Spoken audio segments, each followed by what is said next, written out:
ഞാൻ നിങ്ങളോടൊരു സംഭവം പറയാം. രണ്ടാം ലോക മഹായുദ്ധം നടന്ന് കഴിഞ്ഞ് രണ്ടാം ലോക മഹായുദ്ധത്തിൽ ഹിറ്റ്ലറൊക്കെ പരാജയപ്പെട്ട്, അങ്ങനെ പരാജയപ്പെട്ടതോടുകൂടി ഹിറ്റ്ലറിൻ്റെ ആളുകൾ എന്താ ചെയ്തതെന്നറിയോ? അവരൊക്കെ ആത്മഹത്യ ചെയ്തു. കുറ്റബോധം കൊണ്ട് അത്രയേറെ മനുഷ്യന്മാരെ കൊന്നത് വരെ. പക്ഷെ കുറച്ച് ആളുകൾ ബാക്കിയായി. ആ ബാക്കിയായ ആളുകളിൽ ഒരു സ്ത്രീ ഉണ്ടായിരുന്നു. നിങ്ങൾ ശരിക്കും കേൾക്കണേ. ആ സ്ത്രീയെ കുറ്റവിചാരണ നടത്തുന്ന സമയത്ത് ജഡ്ജി ചോദിച്ചു, എന്താണ് നിങ്ങളുടെ ജീവിതത്തിൽ സംഭവിച്ചത്, നിങ്ങൾ എന്ത് കുറ്റമാണ് ചെയ്തത്? അപ്പോൾ ആ സ്ത്രീ പറഞ്ഞത് നിങ്ങൾക്ക് കേൾക്കണം. അവരെന്താ പറഞ്ഞതെന്നറിയാം? അവരൊരു ഹിറ്റ്ലറിൻ്റെ പട്ടാളക്കാരൻ്റെ ഭാര്യയാണ്, നാസി പട്ടാളക്കാരൻ്റെ ഭാര്യയാണ്. ഇവരൊരു ദിവസം വൈകുന്നേരം അവരുടെ മക്കൾക്ക് ഭക്ഷണം കൊടുത്തുകൊണ്ടിരിക്കുന്ന സമയത്ത് അവരുടെ വീടിൻ്റെ വാതിലിൽ വന്ന് ആരോ ഇങ്ങനെ മുട്ടുന്നുണ്ട്. തുറന്നു നോക്കിയപ്പോൾ അവരുടെ മക്കളുടെ അതേ വലിപ്പമുള്ള 3 കുട്ടികളാണ്. കണ്ടാലറിയാം ജൂതന്മാരുടെ കുട്ടികളാണ്. കാരണം ജൂതന്മാരെ കൊണ്ടുപോകുന്ന ബസ്സിൽ നിന്ന് ചാടി രക്ഷപ്പെട്ടതാണ് ഈ കുട്ടികൾ. വിശന്നിട്ടൊരു വീട്ടിൽ കയറിയിട്ട് വാതിലിൽ മുട്ടിയതാണ്. ഈ അമ്മ എന്ത് ചെയ്തു? ഈ കുട്ടികൾക്ക് ഭക്ഷണമൊക്കെ കൊടുത്തു. കുറേ സമയം കഴിഞ്ഞപ്പോൾ ഈ കുട്ടികൾ ഇങ്ങനെ ഉറക്കം തൂങ്ങുന്നുണ്ട്. ആ അമ്മയുടെ കുട്ടികൾ ഉറങ്ങുന്നുണ്ട്. ഭർത്താവിനെ കുറേ സമയം കാത്തിരുന്നു, ഭർത്താവ് വരുന്നില്ല. അപ്പോൾ ഇവരെന്താ ചെയ്തതെന്നറിയോ? ഈ 3 കുട്ടികളില്ലേ, ഈ വന്ന കുട്ടികൾ, ഈ വന്ന 3 കുട്ടികളെയും വീടിൻ്റെ പിന്നാമ്പുറത്തേക്ക് കൊണ്ടുപോയിട്ട് വെടിവെച്ച് കൊന്നു. ഇത് കേട്ടപ്പോൾ ജഡ്ജി ഈ അമ്മയോട് ചോദിക്കുകയാണ്, അതല്ല അപ്പോൾ ആ കുട്ടികളൊന്നും പറഞ്ഞില്ലേ? ഭക്ഷണം കൊടുത്ത കൈകൾ കൊണ്ട് തോക്ക് പിടിച്ച് നിൽക്കുന്നത് കണ്ടപ്പോൾ ആ കുട്ടികൾ നിങ്ങളോടൊന്നും പറഞ്ഞില്ലേ? ഏണാ പട്രി എന്ന പേരുള്ള ആ സ്ത്രീ, ആ പേര് നല്ലോണം ഓർമ്മിച്ച് വെച്ചോളൂ, ഏണാ പട്രി. അവരെന്താ പറഞ്ഞതെന്നറിയോ ജഡ്ജിയോട്? അവർ ചെറുതായിട്ടൊന്ന് കരഞ്ഞു. കുട്ടികളെ, ഞാനിങ്ങനെ തോക്ക് പിടിച്ച് നിൽക്കുന്നത് കണ്ടപ്പോൾ ചെറുതായിട്ടൊന്ന് കരഞ്ഞു. ആ 3 കുട്ടികൾ ഈ ലോകത്ത് ജീവിച്ചിരിക്കേണ്ട ആൾക്കാരല്ല എന്ന് മനസ്സിൽ വിചാരിക്കുന്നത് ആരാന്നറിയോ? ഒരു പാവം വീട്ടമ്മ. അവരുടെ ഉള്ളിൽ ആ കുട്ടികളോട് അത്രയും വെറുപ്പുണ്ടാവാനുള്ള കാരണം എന്താണ്? വെറുപ്പ് കേട്ട് കേട്ട് കേട്ട്, വെറുപ്പ് വായിച്ച് വായിച്ച് വായിച്ച്, വെറുപ്പ് കണ്ട് കണ്ട് കണ്ട് അവർക്ക് മനുഷ്യന്മാരോട് അറപ്പായി. അവരല്ലാത്ത മനുഷ്യന്മാരോടൊക്കെ അറപ്പായി. അവരൊന്നും ഇവിടെ ജീവിക്കാനേ പാടില്ലാത്തവരാണെന്ന് ചിന്തിച്ചു. ഇതാണ് പ്രശ്നം. ഒരു പാവം വീട്ടമ്മയാണിത് ചിന്തിക്കുന്നത്. നമ്മളിപ്പോഴുള്ള ഒരു സംഘടനയാവട്ടെ, ഒരു പ്രസ്ഥാനമാവട്ടെ, ഒരു വാട്സാപ്പ് ഗ്രൂപ്പ് ആവട്ടെ, അതിൽ മനുഷ്യന്മാരെ വെറുക്കാൻ പറയുന്നുണ്ട് എങ്കിൽ ഈ നിമിഷം അതിൽ നിന്ന് പുറത്ത് ചാടുന്നതിൻ്റെ പേരാണ് നമ്മുടെ ഉള്ളിലെ മനുഷ്യത്വം. മനുഷ്യനെ വെറുക്കാൻ പറയുന്ന, മനുഷ്യനെ അകറ്റാൻ പറയുന്ന, മനുഷ്യനോട് ശത്രുത പുലർത്താൻ പറയുന്ന ഏതെങ്കിലും ഒരു സംഘത്തിൽ നമ്മളിപ്പോൾ ഉണ്ട് എങ്കിൽ ഈ നിമിഷം അതിൽ നിന്ന് പുറത്തിറങ്ങുന്നതിൻ്റെ പേരാണ് നമ്മുടെ ഉള്ളിലുള്ള മനുഷ്യത്വം. അത് നമ്മുടെ മതപരമായ ബാധ്യതയുമാണ്. കാരണം പടച്ചോൻ പറഞ്ഞിട്ടുണ്ട്, തആവനു അലൽ ബിർരി വത്തഖ്വ വലാ തആവനു അലൽ ഇസ്മി വൽ ഉദ്വാൻ. നിങ്ങൾ നന്മയിൽ ആരോട് വേണമെങ്കിലും സഹകരിച്ചോളൂ. പടച്ചോനെ പറയുന്നത് വെറുതെ പറയല്ല, നിർദ്ദേശമായിട്ട് പറയാ. എന്താ പറയുന്നത്? നന്മ ചെയ്യുന്നുണ്ടോ ആരുടെ കൂടെയും കൂടിക്കോളൂ, ഏത് കൊടിയാണെങ്കിലും അവരെ പിന്നാലെ കൂടിക്കോളൂ. പക്ഷേ ശത്രുത പറയുന്നവരാണോ, മനുഷ്യനെ വെറുക്കാൻ പറയുന്നവരാരാണോ, അത് നിങ്ങളുടെ കൂട്ടത്തിലുള്ളവരാണെങ്കിലും ഈ നിമിഷം അതിൽ നിന്ന് പുറത്തിറങ്ങണം. വലാ തആവനു, അവരോട് സഹകരിക്കാനേ പാടില്ല. നമ്മുടെ മതപരമായ ബാധ്യതയുമാണ്, മാനവികമായ ബാധ്യതയുമാണ്. ഫിറാഖ് എന്ന് പറഞ്ഞൊരു ചിത്രമുണ്ട്. വളരെ ഗംഭീരമായൊരു ചിത്രമാണ്. ഒരേ നാട്ടിൽ താമസിക്കുന്ന 2 സമൂഹങ്ങളാണ്, പാവങ്ങളാണ് എല്ലാവരും. പക്ഷെ അവരുടെ ഇടയിൽ ഒരു വർഗീയ കലാപം ഉണ്ടാവുകയാണ്. വർഗീയ കലാപം ഉണ്ടായിട്ട് ഒരു സമൂഹത്തെ മറ്റുള്ളവരൊക്കെ പാടെ എന്ത് ചെയ്യാണ്? വേട്ടയാടുകയാണ്. പോലീസും അവരൊക്കെ വേട്ടയാടുക. ആ കൂട്ടത്തിൽ നിന്ന്, വേട്ടയാടപ്പെടുന്ന ആ സമൂഹത്തിൽ നിന്ന് ഒരാൾ അയാളുടെ മകൻ്റെ കൈ പിടിച്ചിട്ട് എങ്ങനെയൊക്കെയോ പതുങ്ങി പതുങ്ങി രക്ഷപ്പെടുകയാണ്. പോലീസ് കാണാതെ, ആരും കാണാതെ ഇങ്ങനെ പതുങ്ങി പതുങ്ങി രക്ഷപ്പെട്ട് ഒരു സ്ഥലത്ത് ഇങ്ങനെ ഒളിഞ്ഞു നിൽക്കുകയാണ്. രക്ഷപ്പെട്ടതിൻ്റെ ആശ്വാസത്തിൽ പോലീസ് കാണാതെ ഇങ്ങനെ മകൻ്റെ കൈപിടിച്ച് നിൽക്കുന്ന സമയത്ത് ആ പാപം മനുഷ്യൻ്റെ തലയിലേക്ക് ഒരമ്മിക്കല്ല് വന്ന് വീഴുന്നുണ്ട്. 8 വയസ്സുകാരനായ മകൻ്റെ മുന്നിൽ വെച്ച് ആ ആള് മരിച്ചു. ആരാ അമ്മിക്കല്ലിട്ടത് എന്നറിയോ? പഴയ അയൽവാസിയാണ്. തർക്കം വേണ്ട, വെറുപ്പ് വേണ്ട എന്ന് വെറുതെ പറയുന്നതല്ല. രാഷ്ട്രീയ ചർച്ചകൾ നമ്മുടെ വീട്ടിലിങ്ങനെ ഒച്ചത്തിലിട്ടിട്ട് വെറുപ്പിൻ്റെ ഭാഷ നമ്മുടെ കുഞ്ഞുങ്ങളുടെ കാതിലേക്ക് കൊടുക്കരുത് എന്ന് വെറുതെ പറയുന്നതല്ല. വെറുപ്പ് ശത്രുതയുടെ ഭാഷയാണ്. വലാ തആവനു അലൽ ഇസ്മി വൽ ഉദ്വാൻ.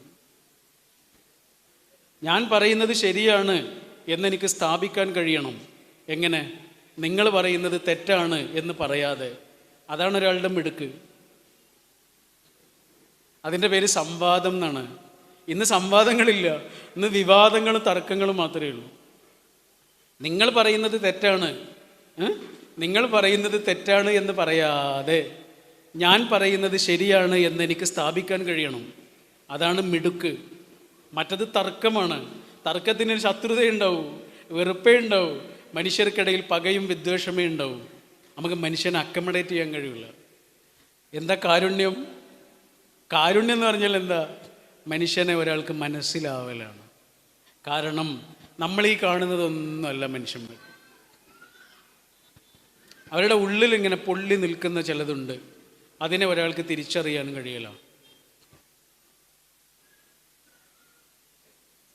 നമ്മൾ കാണുന്നതൊന്നുമല്ല മനുഷ്യന്മാർ.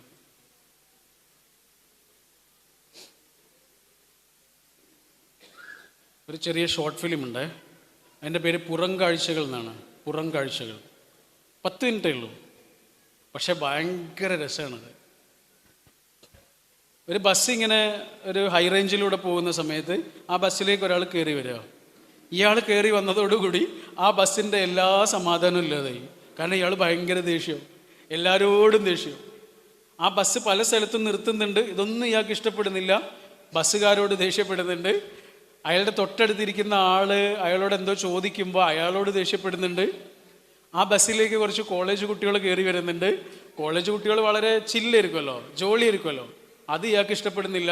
ആ കുട്ടികൾ ഉറക്കെ ചിരിക്കുന്നത് ഇഷ്ടപ്പെടുന്നില്ല, പാട്ട് പാടുന്നത് ഇഷ്ടപ്പെടുന്നില്ല. ഭയങ്കര ചൂടൻ, എല്ലാവരോടും ചൂടൻ. ആ ബസ്സിലുള്ള എല്ലാവരും പറയുന്നുണ്ട്, എന്തൊരു ചൂടനാണ് ഈ മനുഷ്യൻ, ഏത് കാട്ടുന്നാണ് ഇയാൾ വന്നത് എന്നൊക്കെ ആ ബസ്സിലുള്ള ആളുകൾ പറയുന്ന സംഭാഷണങ്ങളൊക്കെ ഉണ്ട്. ഇയാൾക്ക് എന്താ മനുഷ്യന്മാരിഷ്ടമില്ലാത്തത് എന്നുള്ളൊരു. അങ്ങനെ പോയി ഒരു വലിയ വെള്ളച്ചാട്ടം കാണുന്ന സമയത്ത് ഈ കുട്ടികൾ പറയുന്നുണ്ട്, ഈ വെള്ളച്ചാട്ടത്തിന് അവിടെ നിന്ന് ബസ് നിർത്തുമെന്ന് ചോദിച്ചു. നിർത്തി കൊടുത്തു. അതും ഇയാൾക്ക് ഇഷ്ടപ്പെടുന്നില്ല. ഇയാൾക്ക് ഭയങ്കര ദേഷ്യം. അവസാനം പോയി ഒരു സ്ഥലത്തെത്തിയപ്പോൾ ഇയാൾ പറഞ്ഞു, എനിക്കിവിടെ ഇറങ്ങണം. ആ ബസ്സുകാർ പറഞ്ഞു, നിങ്ങൾ ഇത്രയും നേരം നിയമം പറഞ്ഞ ആളല്ലേ, അപ്പം നിങ്ങൾക്കൊരാവശ്യം വന്നപ്പോൾ നിർത്തണം എന്നാണ് പറയുന്നത്, ഇവിടെ നിർത്താൻ പറ്റില്ല എന്ന്. ഇയാൾ എഴുന്നേറ്റ് നിന്നിട്ടൊരു അലർച്ചയായിരുന്നു, നിർത്തണമെന്ന് പറഞ്ഞിട്ട്. ഡ്രൈവർ അറിയാതെ ബ്രേക്കിൽ ചൊട്ടിപ്പോയി, ബസ് നിർത്തി. ഇയാൾ ഇറങ്ങിയ സമയത്ത് കരഞ്ഞുകൊണ്ട് ഒരു സ്ത്രീ ഏട്ടാന്ന് വിളിച്ചിട്ട് ഓടി വന്ന് അദ്ദേഹത്തെ കെട്ടിപ്പിടിക്കുന്നുണ്ട്. രണ്ടാളുകളും കുറേ ആളുകൾ ഇങ്ങനെ ഒരുമിച്ച് കൂടി നിൽക്കുന്ന ഒരു വീട്ടിലേക്ക് കരഞ്ഞുകൊണ്ട് ഓടിപ്പോകുന്നുണ്ട്. ആ സമയത്ത് ആ ബസ്സിന് പിറകിലായി ഒരു ആംബുലൻസ് ഇങ്ങനെ വരുന്നുണ്ട്. ചൂടൻ എന്ന് ഇത്രയും നേരം അയാളെ വിളിച്ച മുഴുവൻ മനുഷ്യരും ആ ബസ്സിൽ നിന്ന് കുറ്റബോധത്തോടെ അയാളെ ഇങ്ങനെ നോക്കി നിൽക്കുന്ന നിമിഷം ആ ഷോർട്ട് ഫിലിം അവസാനിക്കും. ദേഷ്യമായിരുന്നില്ല, സങ്കടമായിരുന്നു. സങ്കടത്തിന് പുറത്തു വരാനുള്ള ഒരു വഴിയാണ്. അതുകൊണ്ടാണ് ഈ കല്യാണത്തെക്കുറിച്ച് പറയുന്നിടത്ത് പോലും കല്യാണത്തെക്കുറിച്ച് പറയുന്ന സമയത്ത് പടച്ചവൻ എന്താ പറയുന്നത് അറിയാം നിങ്ങൾ? രണ്ട് കാര്യങ്ങളാണ് പറയുന്നത്. എന്നെ ഏറ്റവും കൂടുതൽ ആകർഷിച്ച ഖുർആനിലെ വചനമാണത്, ഈ കല്യാണത്തെക്കുറിച്ച് പറഞ്ഞ വചനം. എന്താണെന്നറിയോ? ജീവിതത്തിൽ ഒന്നിക്കുന്ന 2 ആൾക്കാരോട് പടച്ചവൻ രണ്ട് കാര്യങ്ങളാണ് ഓർമ്മിപ്പിക്കുന്നത്. ഒന്ന് നിശ്ചയമായും പ്രണയം, സ്നേഹം. രണ്ടാമത്തെ എന്താണെന്നറിയോ? കാരുണ്യം. എന്തൊരു വാക്കാണ് ആലോചിച്ച് നോക്കൂ. വജഅല ബൈനക്കും മവദ്ദത്തൻ വറഹ്മ. നിങ്ങളുടെ രണ്ടാളുടെ ഇടയിൽ രണ്ട് കാര്യങ്ങളെ നാം ഉണ്ടാക്കി തരുന്നു. പഠിച്ചോൻ പറയാ, രണ്ട് കാര്യങ്ങളെ നാം ഉണ്ടാക്കി തരുന്നു. എന്താ പറഞ്ഞ്? ഉണ്ടാക്കി തരുന്നു. അമ്മ ഭക്ഷണം ഉണ്ടാക്കി തരുന്നു എന്ന് പറഞ്ഞാൽ കഴിക്കേണ്ടത് നമ്മളാ അല്ലേ? അതേപോലെ പറഞ്ഞ നിങ്ങളുടെ രണ്ടാളുടെ ഇടയിൽ രണ്ട് കാര്യങ്ങൾ ഉണ്ടാക്കി തരുന്നു. അതൊന്ന് സ്നേഹമാണ്, ഒന്ന് കാരുണ്യമാണ്. അതെടുത്ത് ചെലവഴിക്കേണ്ട ജോലി ആരുടെയാണ്? അവരുടെയാണ്. അത് പഠിച്ചോനല്ല ചെയ്യുക, അത് നമ്മളാ ചെയ്യുക. നിങ്ങൾ ആലോചിച്ച് നോക്കൂ, ജീവിതകാലം മുഴുവനും ഇപ്പോൾ ഒരു രണ്ടാളുകൾ വിവാഹിതരാകുന്നത് അവരുടെ 24-ാമത്തെ വയസ്സിലോ 26-ാമത്തെ വയസ്സിലോ ഒക്കെ ആയിരിക്കും. ഇനി അവർ ഒന്നിച്ചു കഴിയേണ്ടത് ഇത്രയും കാലം ജീവിച്ചതിൻ്റെ 2 ഇരട്ടിയെങ്കിലും കാലമാണ് അല്ലേ? ഇത്രയും കാലം ജീവിച്ചതിൻ്റെ 2 ഇരട്ടി വർഷങ്ങളെങ്കിലും ഇനി ഒരുമിച്ച് ജീവിക്കണം. അപ്പം അവരുടെ ഇടയിൽ സ്നേഹം മാത്രം പോരാ, പിന്നെ ഒന്നുകൂടി വേണം. അതെന്താണ്? കാരുണ്യം. കാരണം സ്നേഹം എന്ന് പറഞ്ഞാൽ ഇങ്ങനെയാ, ഇതാ ഇങ്ങനെയാ. കാരുണ്യം എന്ന് പറഞ്ഞാൽ ഇങ്ങനെയല്ല, കാരുണ്യം എന്ന് പറഞ്ഞാൽ ഇങ്ങനെയാ. കാരണം ഇയാൾ ഇങ്ങനെ ആയിട്ടുണ്ടാവും. ഓരോ മാസവും അവൾ കടന്നു പോകുന്ന ശരീരത്തിൻ്റെ പ്രയാസങ്ങൾ കൊണ്ടാവാം, അതല്ലെങ്കിൽ അവൻ്റെ ജോലി നഷ്ടപ്പെട്ടത് കൊണ്ടാവാം, അവന് ശമ്പളം കുറഞ്ഞതുകൊണ്ടാവാം, ഗൾഫിൽ നിന്ന് തിരിച്ചു വന്നത് കൊണ്ടാവാം, വിചാരിച്ചതുപോലൊന്നും ജീവിതം മുന്നോട്ട് പോകാത്തത് കൊണ്ടാവാം, രോഗങ്ങൾ കൊണ്ടാവാം, ഏറ്റവും പ്രിയപ്പെട്ടവരുടെ നഷ്ടങ്ങൾ കൊണ്ടാവാം. എപ്പോഴും മനുഷ്യൻ ഇങ്ങനെയല്ല, ചിലപ്പോഴൊക്കെ മനുഷ്യൻ ഇങ്ങനെയാണ്. ഇങ്ങനെ നിൽക്കുന്ന മനുഷ്യൻ്റെ മുന്നിൽ ഇങ്ങനെ നിൽക്കുന്നതിൻ്റെ പേരല്ല, ഇങ്ങനെ നിൽക്കുന്ന മനുഷ്യൻ്റെ കൂടെ ഇങ്ങനെ അയാളുടെ കൂടെ നിൽക്കുന്നതിൻ്റെ പേരാണ് കാരുണ്യം. എന്താണെന്നറിയില്ല, ഈ മാസം വല്ലാത്ത വേദനയും തളർച്ചയും ഒക്കെ ഉണ്ട് എന്ന് അവൾ നമ്മളോട് വന്ന് പറയുമ്പോൾ, കഴിഞ്ഞ മാസം പോലെയല്ല, ഈ മാസം വല്ലാത്ത വേദനയുണ്ട് എന്ന് അവൾ നമ്മളോട് വന്ന് പറയുമ്പോൾ അവൾക്ക് വേണ്ടത് വേദനയ്ക്കുള്ള മരുന്നല്ലല്ലോ, അല്ലല്ലോ. അതായിരുന്നെങ്കിൽ മെഡിക്കൽ ഷോപ്പിൽ ചെന്ന് പറഞ്ഞാൽ മതിയായിരുന്നു. എന്തിനാ അവളുടെ പുരുഷനോട് വന്ന് പറഞ്ഞത്? വേറെ ചിലത് അവൾക്ക് ആവശ്യമുണ്ടായതുകൊണ്ടാണ്. സ്നേഹമല്ല അത് കാരുണ്യമാണ്.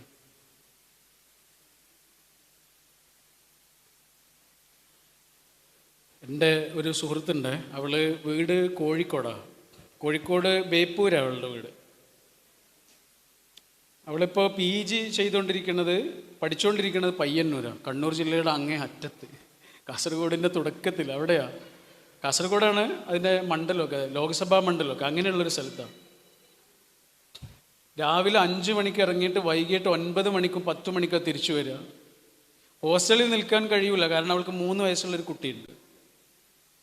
അപ്പോൾ ഈ മോളുണ്ടായതുകൊണ്ട് ഇവള് എല്ലാ ദിവസവും വീട്ടിലേക്ക് വരും. ഒരു ദിവസം ഏകദേശം സമയമൊക്കെ ട്രെയിനിലാണ് അല്ലെങ്കിൽ ബസ്സിലാണ്.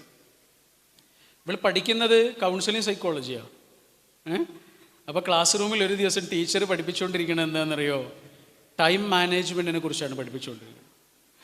ഒരു ദിവസത്തെ സമയം എങ്ങനെയൊക്കെയാണ് ചെലവഴിക്കേണ്ടത്, ഡിവൈഡ് ചെയ്യേണ്ടത് എന്നൊക്കെ പഠിപ്പിച്ചുകൊണ്ടിരിക്കുന്നത് കേട്ട് കേട്ട് കേട്ട് ഇവൾക്ക് സങ്കടമായി. കാരണം ഇവൾക്ക് ഒരു ദിവസത്തെ സമയം ഒന്നിനും തികയുന്നില്ല, ഇവളെ മോളെപ്പോലും നോക്കാൻ കഴിയുന്നില്ല. ഇത് കേട്ട് കേട്ട് ഇവളുടെ മനസ്സിൽ ഇങ്ങനെ നിറഞ്ഞു നിന്നത് അവളുടെ കുഞ്ഞാണ്, അവളുടെ മോളാണ്. ഇതൊക്കെ ആലോചിച്ച് പോക്ക് സങ്കടമായി.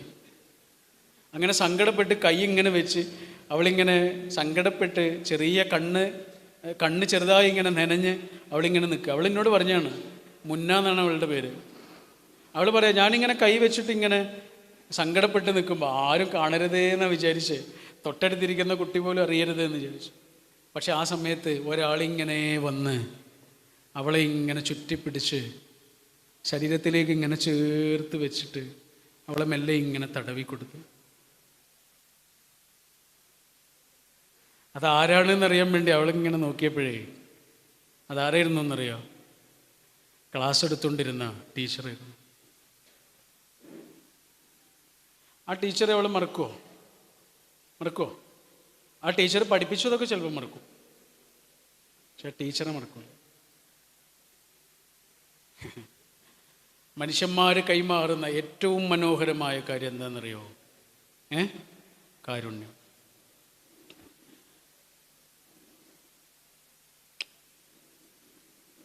കുറേ മനുഷ്യന്മാർ നമുക്ക് തന്നത് കുറച്ച് മനുഷ്യന്മാർക്ക് നമ്മൾ കൊടുക്കലാണത്, അല്ലേ? എത്രയോ മനുഷ്യന്മാർ നമുക്ക് തന്ന എന്തൊക്കെയോ ഉണ്ട്. അത് കുറച്ച് മനുഷ്യന്മാർക്ക് നമ്മളിങ്ങനെ ഷെയർ ചെയ്ത് കൊടുക്കുന്നതിൻ്റെ പേരാ. ഇപ്പം നിങ്ങളിങ്ങനെ കാണുന്നത് ആരെയാ? എന്നെയല്ലേ? ഈ മൈക്ക് പിടിച്ച് നിൽക്കുന്ന ആളെ മാത്രമല്ലേ നിങ്ങൾ കാണുന്നുള്ളൂ. ഇയാൾ ഇങ്ങനെ ആവാൻ എത്ര ആൾക്കാർ ഇതിൻ്റെ പിന്നിലുണ്ടെന്ന് അറിയാം നിങ്ങൾക്ക്? എത്ര മനുഷ്യരാണ് ഇങ്ങനെ ഒരാളെ രൂപപ്പെടുത്തുന്നത്? വെറുതെ ആവുമോ? വെറുതെ നമ്മളാരെങ്കിലും ഇങ്ങനെ ആവുമോ? എത്ര മനുഷ്യർ കൈപിടിച്ചു, എത്ര മനുഷ്യർ താങ്ങും തണലും തലോടലും തണുപ്പുമായി. ഒരു പശുവിൻ്റെ കുട്ടി ജനിച്ചാൽ അപ്പം എഴുന്നേറ്റ് ഓടുന്ന കണ്ടിട്ടില്ലേ? ഇല്ലേ? ഒരു അമ്മയുടെ കുട്ടി അങ്ങനെ എഴുന്നേറ്റ് ഓടുമോ? എന്തേ അങ്ങനെ ആക്കിക്കൂടെ ഇരുന്ന? സൗകര്യം ഇരുന്നില്ലേ? പശുവിൻ്റെ കുട്ടിയെ പോലെ മനുഷ്യൻ്റെ കുട്ടിയെയും ആക്കിക്കൂടെ ഇരുന്ന? പ്രസവിച്ച ഉടനെ എഴുന്നേറ്റ് ഓടിക്കൂടെ ഇരുന്നോ? എന്തേ അങ്ങനെ ആക്കിയില്ല? പഠിച്ചോന് കഴിയില്ല, അങ്ങനെ വേണമെങ്കിൽ ആക്കിക്കൂടെ ഇരുന്നോ? എന്തേ അങ്ങനെ ആക്കിയില്ല? തൊട്ടടുത്തുള്ള മനുഷ്യൻ്റെ വില എന്താണ് എന്ന് ഈ മനുഷ്യൻ ഓരോ നിമിഷവും അറിയണം. അതിനു വേണ്ടിയാണ് ഒരു ചുവട് വെക്കുന്നുണ്ടെങ്കിൽ എത്രയോ മനുഷ്യർ ആ ചുവടിലേക്ക് നമ്മളെ നടത്തിച്ചതാണ്. ഈ ഓർമ്മ ഉണ്ടാവാനാണ്. അല്ലേ? എൻ്റെ കൈ ഇങ്ങനെ അനക്കാൻ പറ്റുന്നുണ്ടെങ്കിൽ, എൻ്റെ കയ്യെ ഇങ്ങനെ അനക്കാൻ പറ്റുന്നുണ്ടെങ്കിൽ, കൈ അനക്കാൻ പറ്റാത്ത ഒരു മനുഷ്യനെങ്കിലും ഈ കൈ ഉപയോഗപ്പെടണം. എനിക്ക് മാത്രം ഉപയോഗപ്പെട്ടാൽ പോരാ. ഇതിൻ്റെ പേരാണ് കാരുണ്യം. എൻ്റെ കാലുകൊണ്ട് ഇങ്ങനെ നടക്കാൻ പറ്റുന്നുണ്ട് എങ്കിൽ, കാലുകൊണ്ട് നടക്കാൻ പറ്റാത്ത ഒരൊറ്റ മനുഷ്യനെങ്കിലും ഈ ആയുസ്സിൽ എൻ്റെ കാല് ഉപയോഗപ്പെടണം. അതിൻ്റെ പേരാണ് കാരുണ്യം. നിങ്ങൾ കണ്ടില്ല, ഈ അടുത്ത് കാല് രണ്ടും ഇല്ലാത്ത ഒരു കുട്ടിയെ അവൻ്റെ കൂടെ പഠിക്കുന്ന കുട്ടികൾ എടുത്തുകൊണ്ട് പോകുന്നത് കണ്ടില്ലേ? ഒരു വീഡിയോ കണ്ടിരുന്നില്ല? എന്ത് രസമുള്ള വീഡിയോ ഇരുന്നത്. രണ്ട് കാലുമില്ലാത്തൊരു കുട്ടിയെ എടുത്തുകൊണ്ട് പോകുന്നത് അവൻ്റെ കൂടെ പഠിക്കുന്ന രണ്ട് കുട്ടികൾ അപ്പുറത്തും ഇപ്പുറത്തും കൈവച്ചിട്ട് ഇങ്ങനെ എടുത്തുകൊണ്ട് പോവാണ്. നിനക്ക് 2 കാലുകൾ പോയാൽ, എടാ നിനക്ക് 2 കാലുകൾ പോയാൽ ഞങ്ങൾ 4 കാലുകൾ തരാം എന്നാണ് ആ കുട്ടികൾ പറഞ്ഞത്. പോയത് 2 കാല, കിട്ടിയതോ 4 കാല. ഈ വാഗ്ദാനത്തിൻ്റെ പേരാണ് കാരുണ്യം.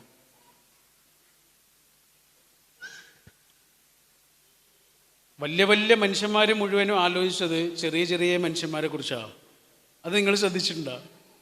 എങ്ങനെയാണ് അവർ വലിയ മനുഷ്യന്മാരായത്? അവർ ചെറിയ മനുഷ്യന്മാരെ കുറിച്ച് ആലോചിച്ചത് കൊണ്ടാണ്. അല്ലേ? ആരെ നിങ്ങൾ എടുത്തു നോക്കിക്കോളൂ. വലിയൊരു വക്കീലുണ്ടായിരുന്നു, നല്ല ശമ്പളം വാങ്ങുന്ന വക്കീലായിരുന്നു, ദക്ഷിണാഫ്രിക്കയിലായിരുന്നു. വലിയൊരു ഓഫീസൊക്കെ ഉണ്ടായിരുന്നു അദ്ദേഹത്തിന്. അദ്ദേഹമാണ് ഒരു നിമിഷം ആലോചിക്കുന്നത്, എൻ്റെ നാട്ടുകാരാകെ പ്രയാസത്തിലാണ്, അവർ മർദ്ദിക്കപ്പെടുകയാണ്, ആക്രമിക്കപ്പെടുകയാണ്, നാടുകടത്തപ്പെടുകയാണ്, അവർക്കൊരു നേതാവില്ലാത്തതാണ് അവരുടെ പ്രശ്നം, അവർക്ക് നേതൃത്വം കൊടുക്കാൻ കുറച്ച് ആളുകൾ വേണം എന്ന ചിന്തയിൽ നിന്ന് ദക്ഷിണാഫ്രിക്കയിലെ ഓഫീസൊക്കെ കുറച്ച് ആളുകളെ ഏൽപ്പിച്ച് അദ്ദേഹം സ്വന്തം നാട്ടിലേക്ക് തിരിച്ചുപോയി.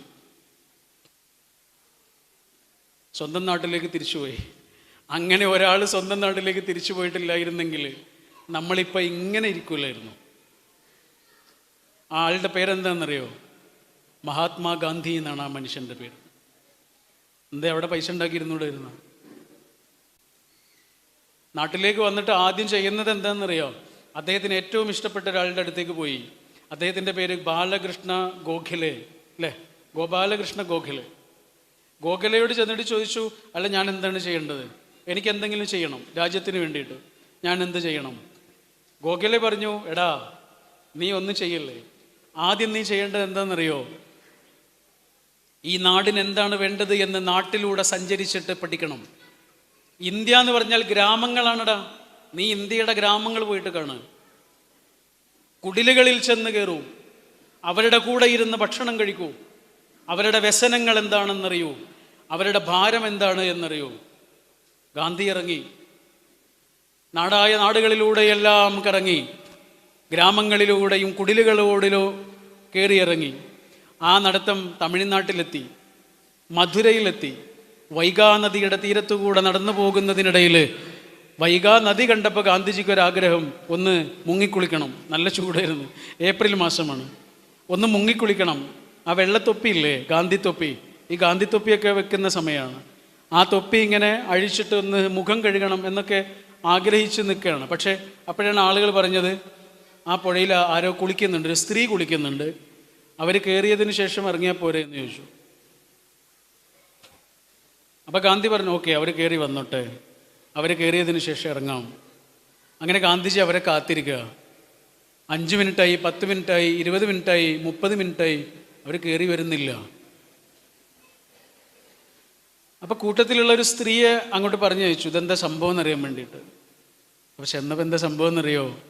ഈ സ്ത്രീയില്ലേ, അവർ ഉടുത്ത വസ്ത്രമില്ലേ, അത് അലക്കിയിട്ടതാ, വേറെ വസ്ത്രമില്ല, അതുകൊണ്ട് വെള്ളത്തിൽ ഇങ്ങനെ നിൽക്കുകയാണ്. ഇത് വന്ന് പറഞ്ഞു അദ്ദേഹത്തോട്, ഗാന്ധിജിയോട്. അന്ന് ഗാന്ധിജി ആയിട്ടില്ല, ഗാന്ധി, മോഹൻദാസ് കരംചന്ദ് ഗാന്ധിയേ ഉള്ളൂ, അഡ്വക്കേറ്റാണ്. ഇത് കേട്ടപാടെ ഗാന്ധിജി എന്താ ചെയ്തതെന്നറിയാം? ഈ മേൽക്കുപ്പായല്ലേ, മേൽക്കുപ്പായ അഴിച്ചിട്ട് ആ സ്ത്രീക്ക് എറിഞ്ഞു കൊടുത്തു. എറിഞ്ഞു കൊടുക്കുക മാത്രമല്ല ചെയ്തത്, ആ നിമിഷം ഒരു കാര്യം തീരുമാനിച്ചു. എൻ്റെ രാജ്യത്തുള്ള മുഴുവൻ മനുഷ്യന്മാർക്കും ഉടുതുണിക്ക് മറുതുണി ഉണ്ടാകുന്നത് വരെ ഞാൻ എൻ്റെ മേൽക്കുപ്പായം ധരിക്കുകയില്ല. 1948 ജനുവരി മാസം 30 വൈകുന്നേരം 5:17 78ാമത്തെ വയസ്സിൽ വെടിയേറ്റു വീഴുമ്പോഴും ആ പാവം ശരീരത്തിൽ മേൽക്കുപ്പായം ഉണ്ടായിരുന്നില്ല. ഇന്ന് ജീവിച്ചിരിക്കുകയാണെങ്കിലോ ഇന്നും ഉണ്ടാവില്ല. വലിയ വലിയ മനുഷ്യന്മാർ മുഴുവനും ആലോചിച്ചത് ചെറിയ ചെറിയ മനുഷ്യന്മാരെ കുറിച്ചാണ്. അതുകൊണ്ടാണ് അവർ വലിയ മനുഷ്യന്മാരായത്. ചെറിയ മനുഷ്യരുടെ ദുഃഖങ്ങളെ, ആ ദുഃഖത്തിൻ്റെ ആഴങ്ങളിൽ ചെന്ന് തൊടുന്ന മനുഷ്യനാണ് വലിയ മനുഷ്യൻ. തുർക്കിയിലൊരു വലിയ എഴുത്തുകാരനുണ്ട്, അദ്ദേഹത്തിൻ്റെ പേര് അങ്കിൾ ഇദ്രീസ് എന്നാണ്. കുട്ടികൾക്ക് വേണ്ടി മാത്രമാണ് എഴുതുക. ഇപ്പോൾ 90 വയസ്സായി. അദ്ദേഹത്തിൻ്റെ ഒരു പുസ്തകമുണ്ട്, ഈ അടുത്തിറങ്ങിയൊരു പുസ്തകമാണ്, കുറച്ചായി, ഒരു 2 വർഷമൊക്കെയായി. പുസ്തകത്തിൻ്റെ പേര് love story A different kind. കുറേ സ്നേഹത്തിൻ്റെ കഥകളാണ്. അതിലൊരു സംഭവമുണ്ട്, എല്ലാം സംഭവങ്ങളാണ്, കഥകളല്ല. അതിലൊരു സംഭവം എന്താണെന്നറിയോ? ഇറാഖിൽ ബാഗ്ദാദിൽ യുദ്ധമൊക്കെ നടക്കുന്ന സമയത്ത് അഭയാർത്ഥികൾക്കുള്ള ക്യാമ്പ് ഉണ്ടായിരുന്നു. ആ ക്യാമ്പിൽ ഒരു കുട്ടിക്ക് വളരെ അർജൻറ്റായിട്ട് രക്തം വേണം. അപ്പം രക്തം കൊടുക്കാൻ വലിയ ആളുകളൊന്നും തയ്യാറാവുന്നില്ല. അവസാനം രക്തം കൊടുക്കാൻ വേണ്ടി വന്നത് അധിക പ്രായമൊന്നുമായിട്ടില്ലാത്തൊരു കുട്ടി തന്നെയാണ്. അവൻ രക്തം കൊടുക്കാനൊക്കെ തയ്യാറാ, പക്ഷേ രക്തം കൊടുക്കുന്നതിന് മുമ്പ് അവൻ അവൻ്റെ ഉമ്മയെ ഒന്ന് കാണണം. ഇതാണ് പ്രശ്നം. പക്ഷെ ഉമ്മ വേറെ എവിടെയോ ആണ്. അപ്പോൾ ആളുകൾ അവനോട് പല നിലക്കും പറഞ്ഞു, ഉമ്മയെ കാണാൻ നിന്നാലും ഒക്കെ വൈകിപ്പോവും, നമുക്ക് പെട്ടെന്ന് രക്തം കൊടുക്കണം എന്നൊക്കെ പറഞ്ഞു. ഇവൻ സമ്മതിക്കില്ല, ഇവന് ഉമ്മയെ കാണണം. അപ്പം അതിൻ്റെ കാരണം ചോദിച്ചപ്പോഴാണ് അവൻ പറഞ്ഞത്, എന്താ പ്രശ്നം എന്നറിയോ? അവൻ പറയാണ്, ഞാൻ രക്തം കൊടുത്തു കഴിഞ്ഞാൽ ഞാൻ മരിക്കൂലേ, മരിക്കുന്നതിന് മുമ്പ് എനിക്ക് എൻ്റെ ഉമ്മയെ ഒന്ന് കാണണം. അവൻ വിചാരിച്ചത് രക്തം കൊടുത്താൽ മരിക്കുന്നതാണ്. പക്ഷെ അവനതിന് തയ്യാറായിട്ടാണ് വന്നിരിക്കുന്നത്. ആ കുട്ടിയല്ലേ ശരിക്കും വലിയ മനുഷ്യൻ? അല്ലേ? ഈ കുട്ടിയല്ലേ ശരിക്കും വലിയ മനുഷ്യൻ? അല്ലേ? എന്താ എൻ്റെ പേര്? സുഫിയാൻ സി സക്കീർ. ഇങ്ങനെ പകുത്തു കൊടുക്കുകയാണ്.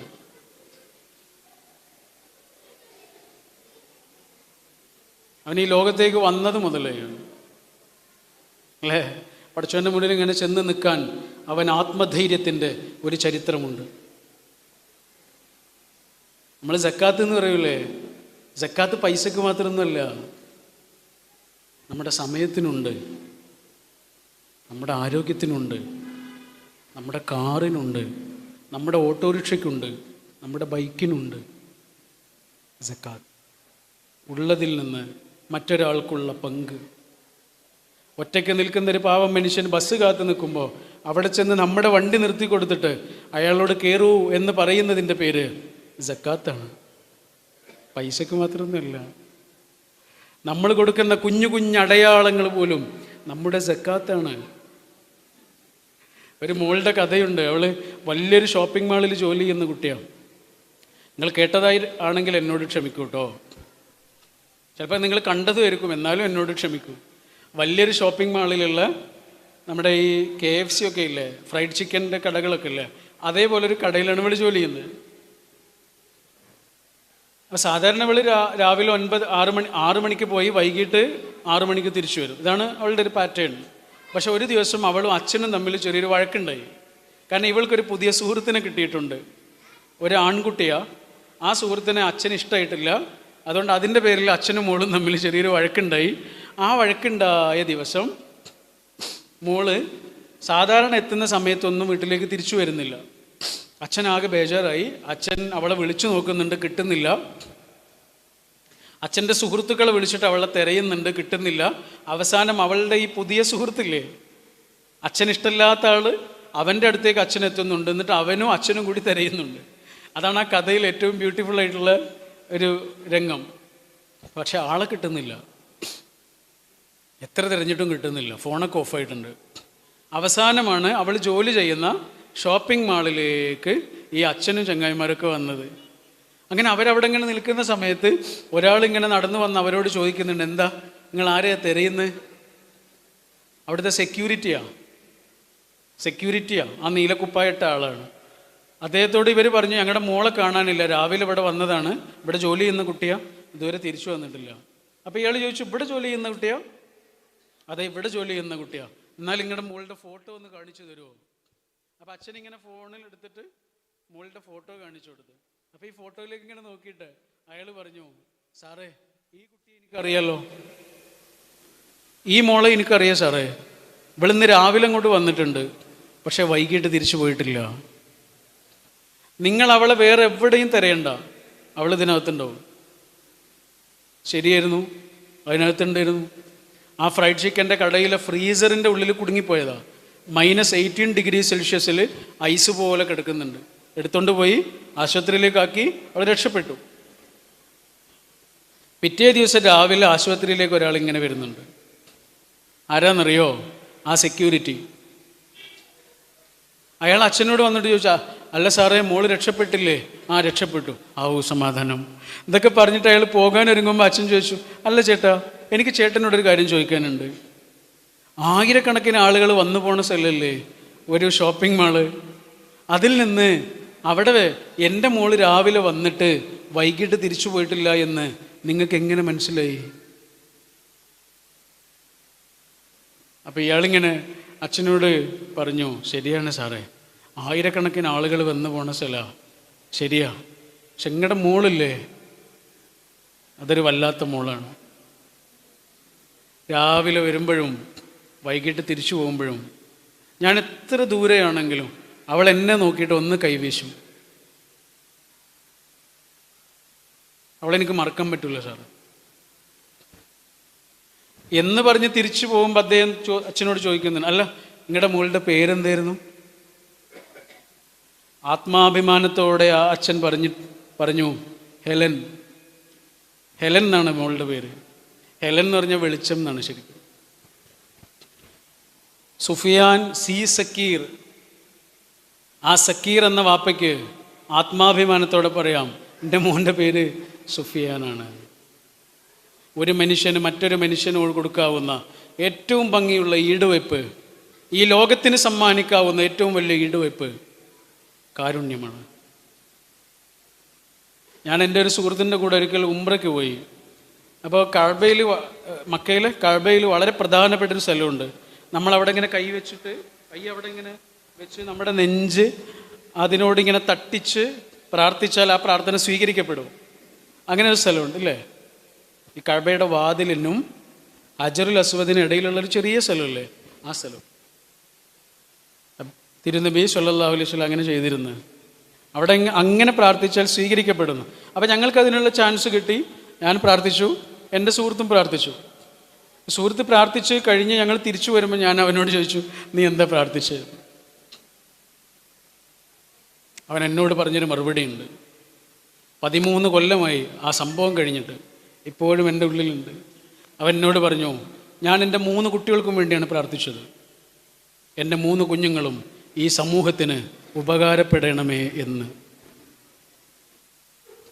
എനിക്ക് ഉപകാരപ്പെടണമേ എന്നല്ല, ഈ സമൂഹത്തിന് ഉപകാരപ്പെടണവരാ. ഈ സമൂഹത്തിന് ആവശ്യമുള്ളവരാകണമേ. എന്ത് പ്രാർത്ഥനയല്ലേ. ബാക്കിയാക്കാവുന്ന ഏറ്റവും മനോഹരമായ കാര്യം കാരുണ്യമാണ്. കാരുണ്യം എന്ന് പറഞ്ഞാൽ മനസ്സ് വലുതാകലാണ്. മനുഷ്യനെ സ്വീകരിക്കാൻ കഴിയുന്ന വിധത്തിൽ സ്വയം വികസിക്കുന്നതിൻ്റെ പേരാണ്. മനുഷ്യൻ്റെ സങ്കടങ്ങളെ ഇങ്ങനെ തിരിച്ചറിയലാണ്. അങ്ങനെ തിരിച്ചറിയുമ്പോൾ നമ്മൾ ചില ചോദ്യങ്ങളൊന്നും ചോദിക്കില്ല. തടിയുള്ള ഒരാളോട് തടിയെക്കുറിച്ച് ചോദിക്കരുത്. മക്കളില്ലാത്ത ഒരാളോട് മക്കളെക്കുറിച്ച് ചോദിക്കരുത്. വീട് പണി പൂർത്തിയാകാത്ത ഒരാളോട് വീട് പണിയെക്കുറിച്ച് ചോദിക്കരുത്. ഗൾഫിൽ നിന്ന് തിരിച്ചു വന്ന ഒരാളോട് അതിനെക്കുറിച്ച് സങ്കടപ്പെടുന്നത് ചോദിക്കരുത്.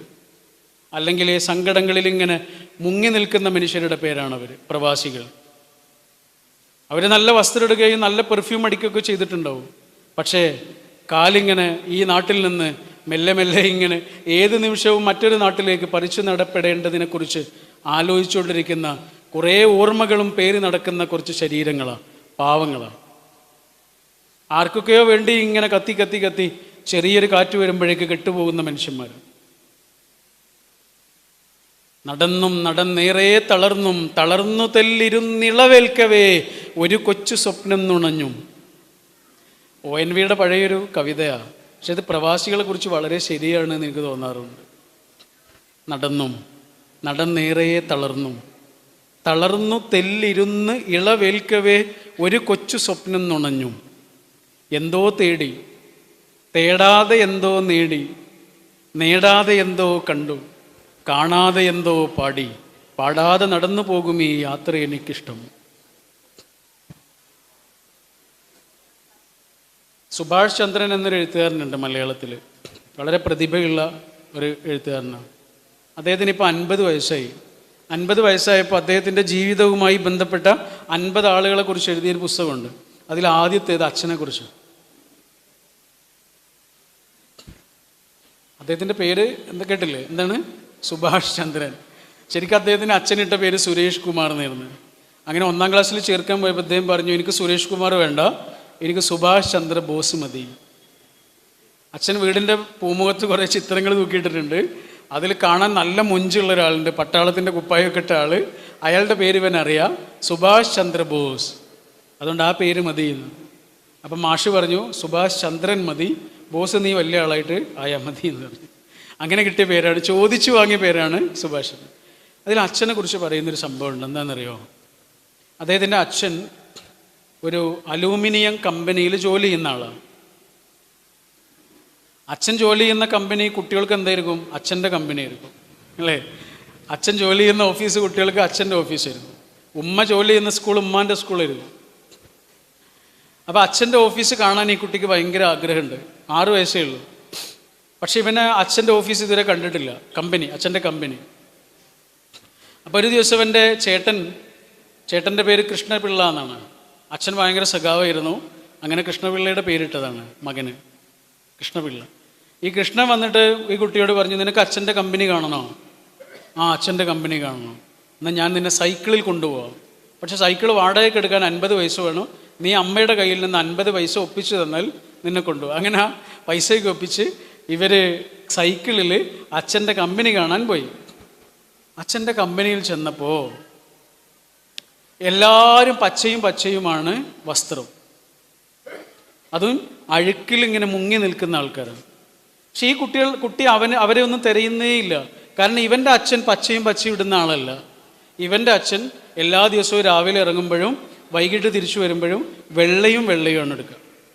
ഇതേപോലെ വെള്ളയുമാണ്. അതുകൊണ്ട് വെള്ളയും ധരിച്ച ഉടുപ്പ് ഉടുത്ത അച്ഛനെയാണ് അവനിങ്ങനെ തിരയുന്നത്.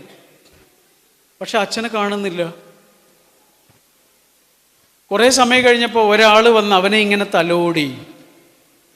അവൻ പറയാണ്, ആ തലോടിയ വിരലുകളിൽ ഒരു വിരൽ മുറിഞ്ഞു പോയതാണ്. നോക്കിയപ്പോൾ അച്ഛൻ കമ്പനിയിലെ മെഷീനിൽ കുടുങ്ങിയിട്ട് അച്ഛൻ്റെ ഒരു വിരൽ ഈ കുട്ടി ജനിച്ച നാൾ മുതലേ കണ്ടിട്ടില്ല. അച്ഛൻ്റെ വിരൽ മുറിഞ്ഞു പോയതാ.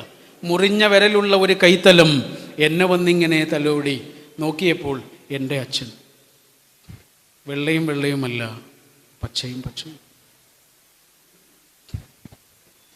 അച്ഛൻ്റെ വസ്ത്രം കണ്ടിട്ട്, അച്ഛനിങ്ങനെ അഴുക്കിൽ മുങ്ങി നിൽക്കുന്നത് കണ്ടിട്ട്, അത്രയേറെ ആളുകളിൽ നിന്ന് തിരിച്ചറിയപ്പെടാതെ പോകുന്ന അച്ഛനെ കണ്ട് കണ്ണ് നനഞ്ഞ് ആ കുട്ടി അവിടെ ഇങ്ങനെ നിന്ന നിമിഷത്തെക്കുറിച്ച് ആ കുട്ടി എഴുതുന്നു.